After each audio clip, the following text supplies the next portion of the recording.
Good morning, children of God. Good morning. What a wonderful day it is. As Christ unity, our purpose is to honor the Christ presence in everyone. We see and honor this truth as you. We welcome you with open arms and hearts. And we begin today's celebration in prayer.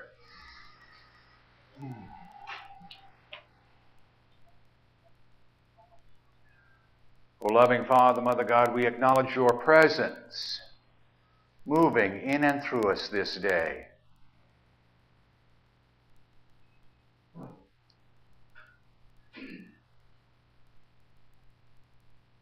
In this time, we are open, receptive, and responsive to your instruction and guidance.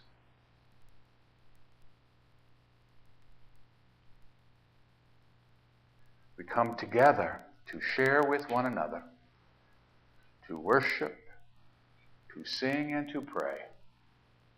In the name, in the nature, and in the power of the Christ. Amen. We'd like to welcome you to Unity of Medford. And if there are any newcomers with us this morning, would you please raise your hand? Anybody here for the very first time? Oh, good, because we have a present for you. A packet, actually, of information about Unity. Because you see, here at Christ Unity, our guests are always welcome. Oh, whether they're here in the sanctuary or on the internet, actually. We like to acknowledge our guests as first-timers because after that, we hope that you will feel at home with our church family. For those of you who are online, please drop us a note, and for those here in the chapel, please stay following the service for fellowship so we can get acquainted with you. There'll be some wonderful goodies in Bosworth Hall. If this is your first time at Christ Unity, oh, you did raise your hand, okay. And I had it backwards. For those of you who are online, use the link on the page you are viewing to get in touch with us. Thank you for coming. You bless us with your presence. And now we're going to continue with the reading of the daily word, and we'll ask Phyllis to do that. January the 25th. Divine wisdom guides us, and divine love inspires us to bless one another. My own well-being is about more than just what I myself contribute. I live in a world in which others are a source of food, transportation, health care, and safety. Knowing this is so, I pray a prayer for inclusion, knowing that others, as well as myself, further my well-being at home, far away, and all places in between. Thank God for all of those who plan for, supply, or prepare nutritious food, pure water, abundant energy, safe travel, clean streets, and so much more. Remembering them in my prayers, I envision them in an environment that is peaceful and secure at all times. I thank God for wisdom that guides us and love that inspires us to bless one another. And the Bible verse, I thank my God every time I remember you, constantly praying with joy in every one of my prayers for all of you, because of your sharing in this gospel from the first day until now. I thank God and personalize it. I thank my God every time I remember you. You thought about wording it that way? I thank my God every time I remember you.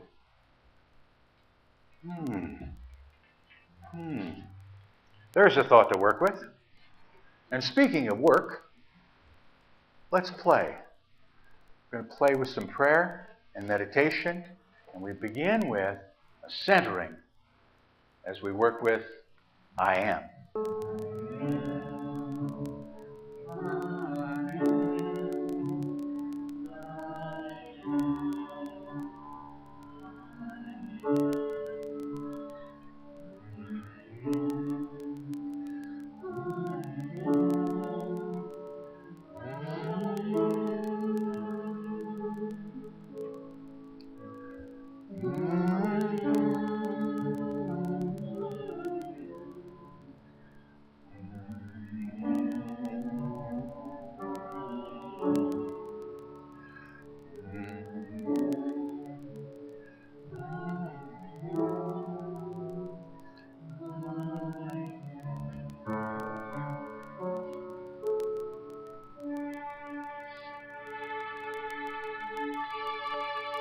having set into motion that vibration, that word of truth, as you, I am. In this holy moment, I am peace.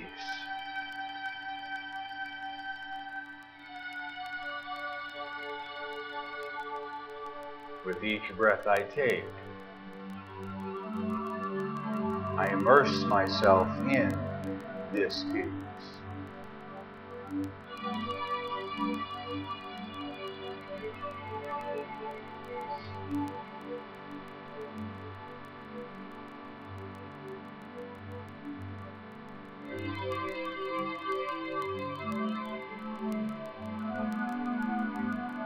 Gently, easily, and effortlessly, I move to that place in consciousness that Jesus called our inner chamber, our secret place. And there I close and lock the door.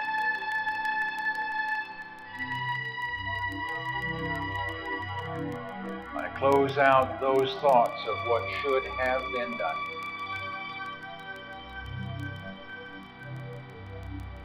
I close out those thoughts of what I have yet to do this day.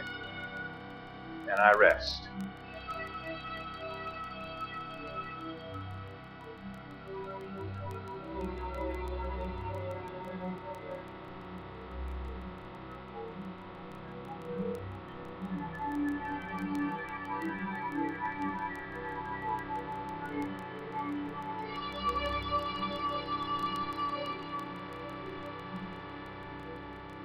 And I listen.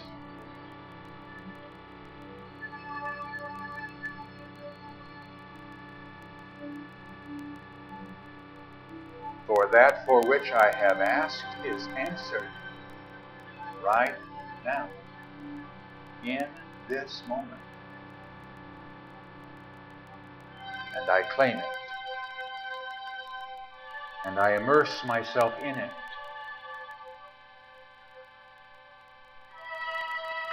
And I allow this need to be filled full.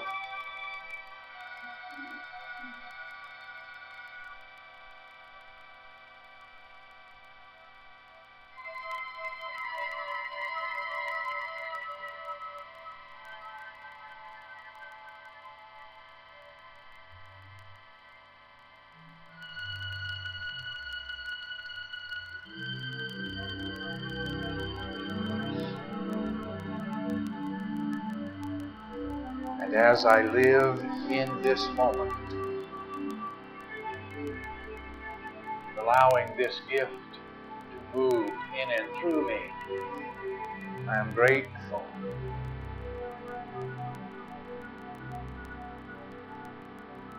And that which I needed is strengthened and powered by my gratitude. And it moves through me into this now, into this when, into this room, where it joins with other thoughts of like mind. Thoughts of guidance, thoughts of direction, thoughts of order and harmony, peace and joy. And it swells and moves from this place into our community,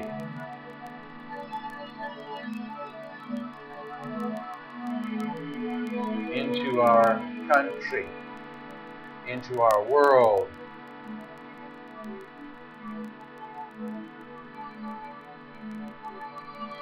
into our universe.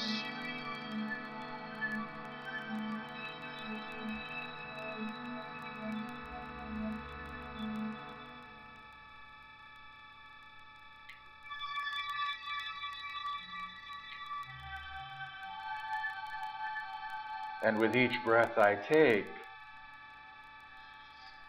I feel this flow.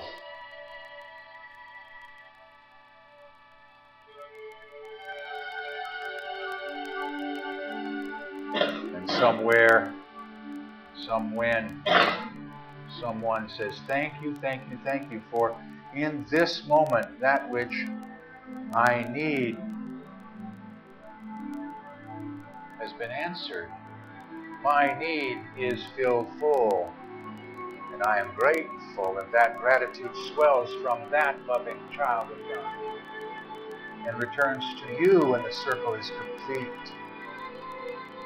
And the flow continues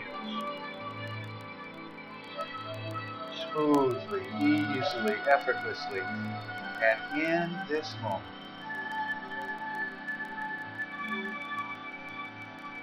my world is changed.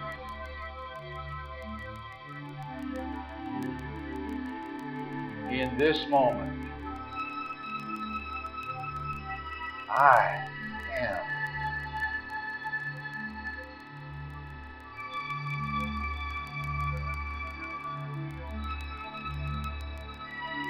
And holding this truth of me,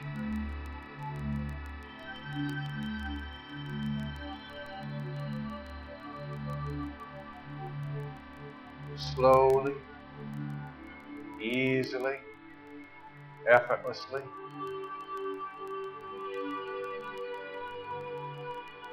I bring my attention back to this now, to this when.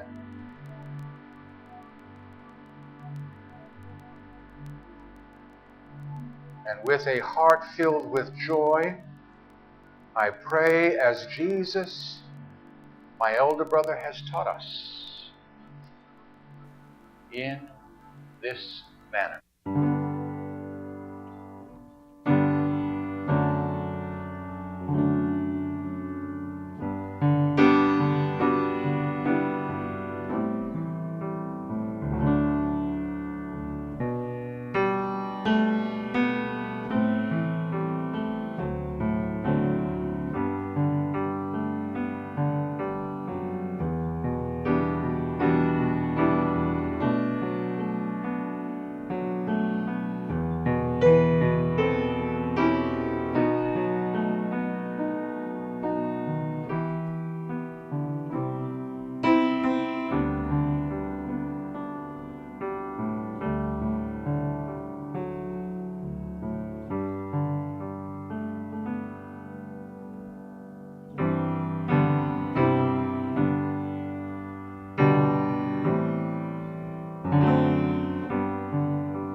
How many of you have fun waiting?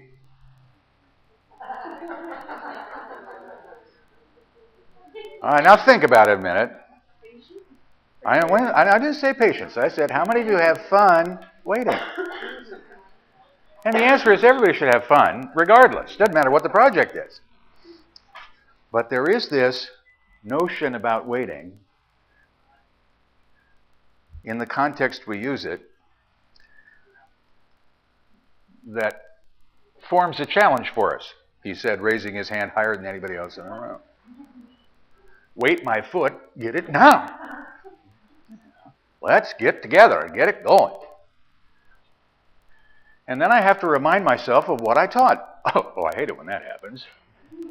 Remind me of my own stuff, right? When I was in law enforcement,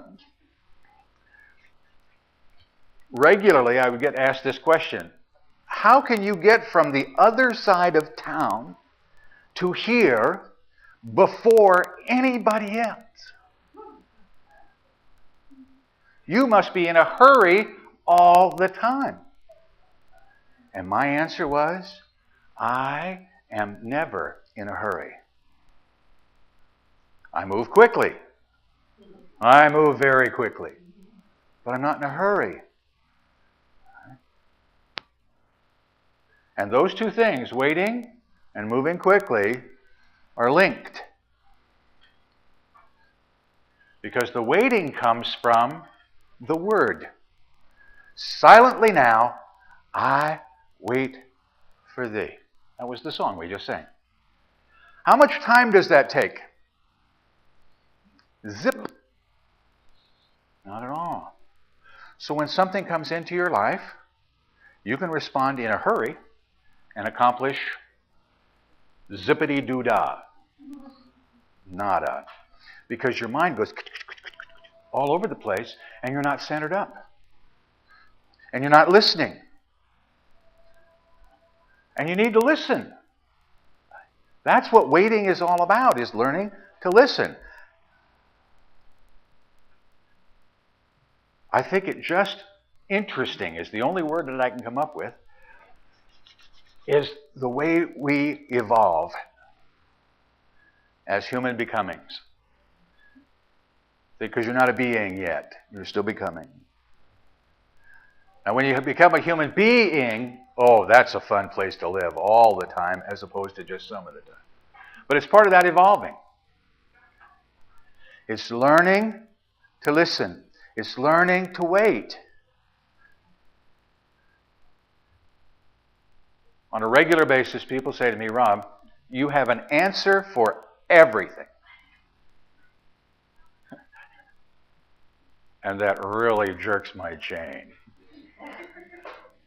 Yes. And I have to say and remind others and remind me, of course I have an answer for everything. However, it's my answer. It's not the answer or the only answer or even the right answer. Only right for me. Because you see, I've learned to listen. I've learned to take that short little moment before I hurry into a conversation or hurry to get the next thing done or hurry here and hurry there. And I don't do that anymore. I used to. See, because there was a time when I thought this moving quickly without being in a hurry, because I knew that was an attitude, only applied to that one thing I was involved in the law enforcement community. But it applies to everything. Absolutely everything. Learning to wait. How many of you heard this one? He who hesitates is lost. The guy who wrote that was drunk at the time. I don't know if he was drunk. I just know it's not the truth. Not in the sense of hesitating on what? The word. Not when it talks about listening for the truth of you to come to the surface. To work through you. That's your goal here. That's your purpose. Let God work through you here and now. In a unique way. And there's only one way to do it. Gotta listen. Gotta listen. You gotta wait.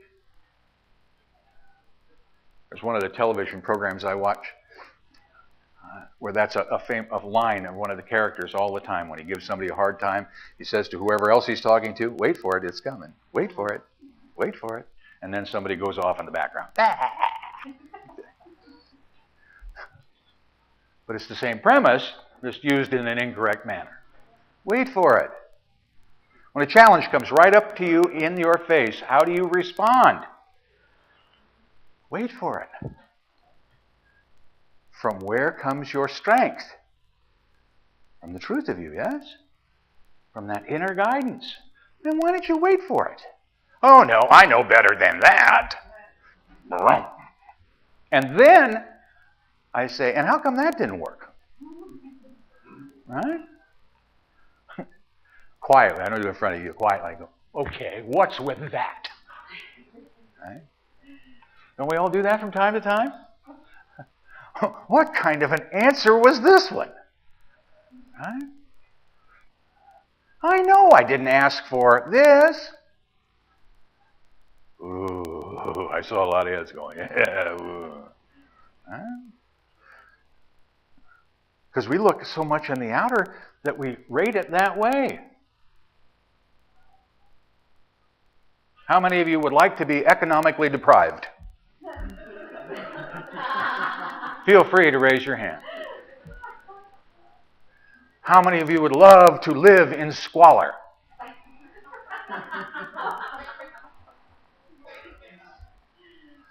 Don't want to go there. Then why is that what we see?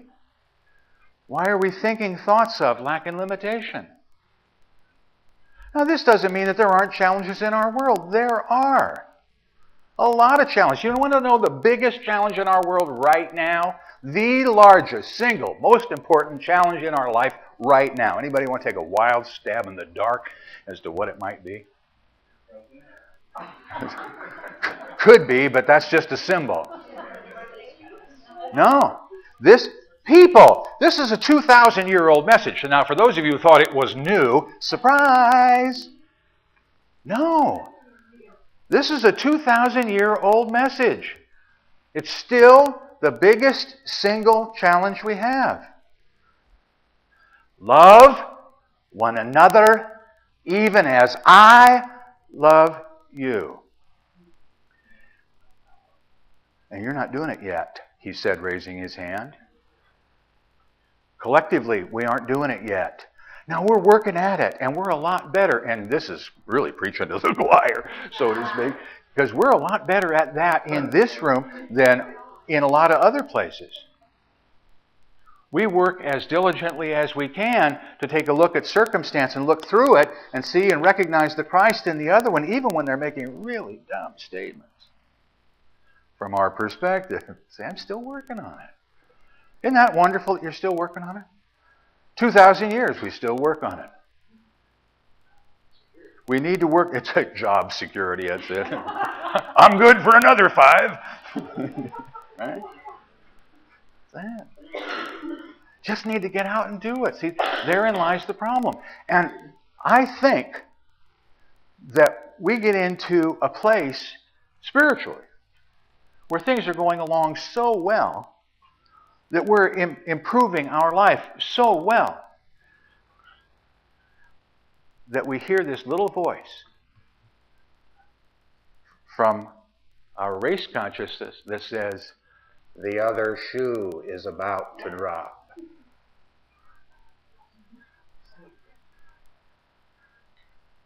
And we believe it. And what do? We shift our focus and look for dropping shoes. Aren't you glad elephants don't fly? Just had a little thought. I don't know where that thought came from. Just kind of those weird things about where we turn our attention. But when I turn my attention to the dropping shoe, when I turn my attention to lack and limitation, what shows up in my world? Lack and limitation. So when you hear this one, oh, this problem that we're in right now is going to be a long one. It could get worse before it gets better. Here's what you need to do. Not. Why? Why can I say no to that? Why can I give it absolutely zero power? Not just because of who's saying it. Because it's not the truth of me. It's just not the truth of me. I do not live in a land of lack and limitation. I choose not to participate in it.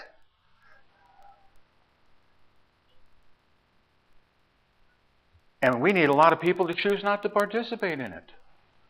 In the thinking of lack and limitation. We do need a lot of people to participate in our world. I heard this the other day, just kind of tickled me. If you have money and you want to have better economy, go spend it. Right now. Don't wait. Don't save it for a rainy day. I guarantee only one thing if you save for a rainy day. It is rain. Which is okay. My wife says I'd much rather have rain than snow. We got that a little this morning too. Okay? Now, we're not talking about getting out and getting crazy. What we're saying is when you live your life and live it to the fullest, that you're not concerned about all this stuff. That you move forward in grace, and you move forward in strength, and you move forward with purpose. That's why we're sharing with you in this ministry our purpose statement. We want to see the Christ in everyone and honor that Christ as you. And that's what we're asking you to do to everybody you see too, no matter how silly they may seem. See, because you can take a perspective any way you want. We were having fun with this one the other day, speaking about waiting. Jesus had a group on the mountain, fed them all, right? We know that story, 5,000, not counting women and children, ladies. I'm sorry, that's just the way they did it in the day. They did not count women and children. It's not that you're no account. They just didn't keep a track. 5,000 people. Feeds 5,000. 3 days later, feeds 4,000. Ask yourself this. This is a hum question. What happened to the other 1,000 people? They went home. They weren't ready for the message. It was hot out in the sun, and the Sandy hut's full, and nobody's burning the barrel. I'm out of here. Or whatever story they had. Right? Not everybody is ready for the message all the time, and that's a good thing.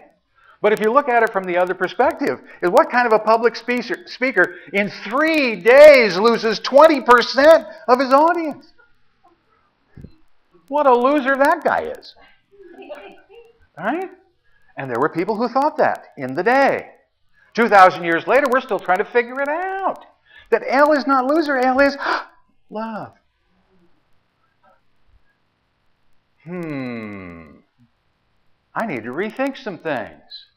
I need to think about how I'm going to move forward in my life. I need to think, rethink, remember the truth of me.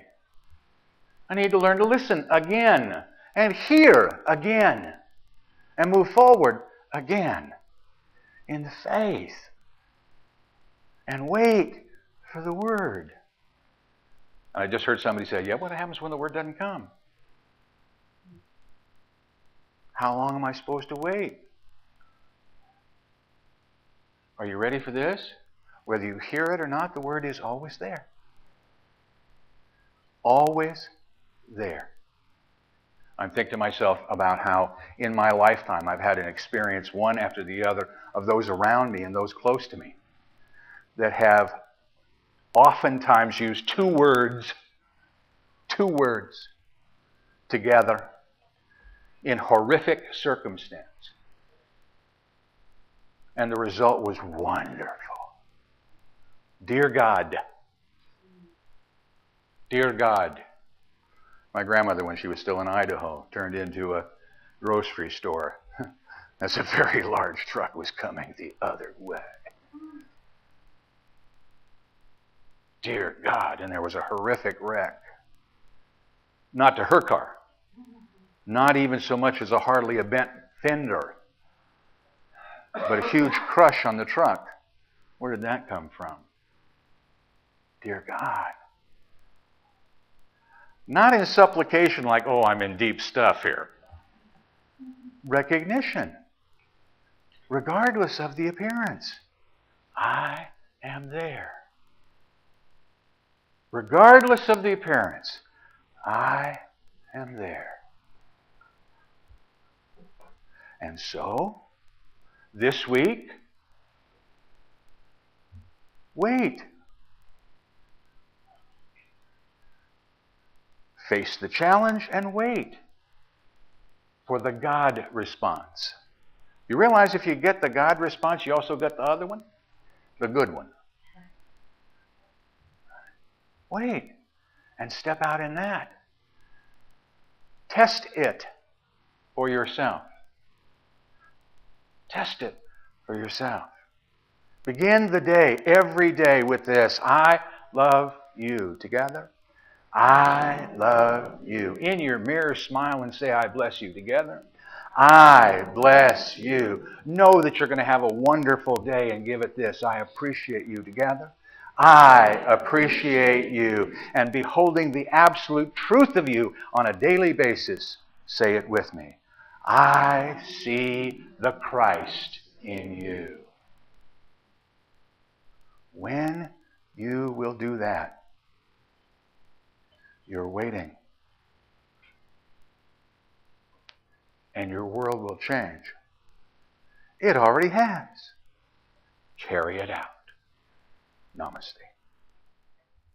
Thank you for listening. Please feel free to pass this message along to your friends and family. You can obtain additional audio tapes or CDs by visiting our website or by calling our office at 541-772-6902. We invite you to join us in prayer. We know that prayer works, and now you can send your prayer request to our prayer team here at Christ Unity Church by using the form on our website. The activities, programs, and services of this ministry are presented on a love offering basis. All gifts, regardless of size, are gratefully accepted. You may participate either by sending your gift to Christ Unity Church, 540 North Holly Street, Medford, Oregon, 97501, or by visiting us on the internet at www.unitymedford.org.